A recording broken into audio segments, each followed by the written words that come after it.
Okay, we are in live now. So hello, good evening everyone. আশা করি আপনারা সবাই ভালো আছেন। সবাইকে শুভ সন্ধ্যা।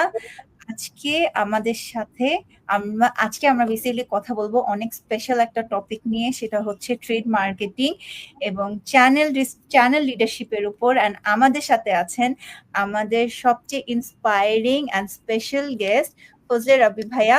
ভাইয়া আপনাকে অনেক অনেক স্বাগত। Thank you, Kanis. Actually, thanks to you and Zohan, because you guys did fantastic job to united all the alumni and the graduates together in a single platform, which is remarkable, and you both deserve a big round of applause from my end.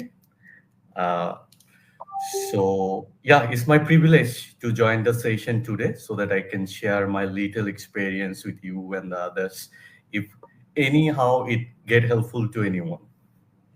ভাইয়া, it's really pleasure of us যে আমরা আপনাকে পেয়েছি, আপনার মূল্যবান সময় পেয়েছি। আর আপনার সাথে আজকে আমরা অনেক কথা বলবো, অনেক বিষয় জানবো, অনেক ইন্টারেস্টিং টপিক নিয়েও আমরা কভার করবো। আর সবচেয়ে মোস্ট ইন্টারেস্টিং থিং, আমরা ট্রেড মার্কেটিং নিয়ে জানবো, যেটার সাথে আমি ভাইয়ার সাথে কথাও বলছিলাম যে আমাদের জন্য এই ট্রেড মার্কেটিং বিষয়টা খুবই নতুন, খুবই ইউনিক। অ্যান্ড এটার জন্য আজকে আমরা এই বিষয়টা নিয়ে কথা বলবো। সবাইকে আমরা জানাতে চাই যে এটা কিভাবে কাজ করে, কিভাবে হচ্ছে এটা এখন upcoming profession as a trend হিসেবেও আসছে। সো লেটস বিগিন উইথ ভাইয়াকে দিয়ে। ভাইয়া, আপনার ক্যারিয়ার জার্নিটা কিভাবে শুরু হয়েছিল? আপনার ইউনিভার্সিটি ডেজ গুলা কেমন ছিল? আপনার ফার্স্ট জব কেমন ছিল? কিভাবে আজকে আমরা আমাদের ফজলে রাব্বি ভাইয়াকে পেয়েছি? আচ্ছা, প্রথমত আমি খুবই একটা ছোট মানুষ। নিজের জায়গা থেকেও আমি still learning, trying to figure out যে আসলে নতুন জিনিসগুলো কিভাবে কাজ করে এগুলো শেখার চেষ্টা করছি from my mentors, from the juniors also, teammates also, because শেখার জন্য আসলে কোনো স্পেসিফিক পার্সনের প্রয়োজন হয় না।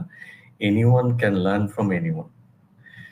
সো আমি যদি আমার প্রথমে তোমার কথাটাকে যদি আসলে একটু স্ট্রিমলাইনিং করে বলি, আমার ইউনিভার্সিটি জার্নিটা শুরু করেছি অল অফ এ সাডেন বলা যায়। কেন অল অফ এ সাডেন বলছি? বিকজ আমার একটা প্ল্যান ছিল যে আমি হয়তো, it's a very common story of ইডব্লিউএনস, আমার একটা প্ল্যান ছিল যে হয়তো অন দ্যাট টাইম আমি দেশে বাইরে চলে যাব। So I got admitted in a Australian university also. So পরে দেখা গেল যে ব্যাড লাক বলবো না, গুড লাকই বলবো, otherwise I might not have the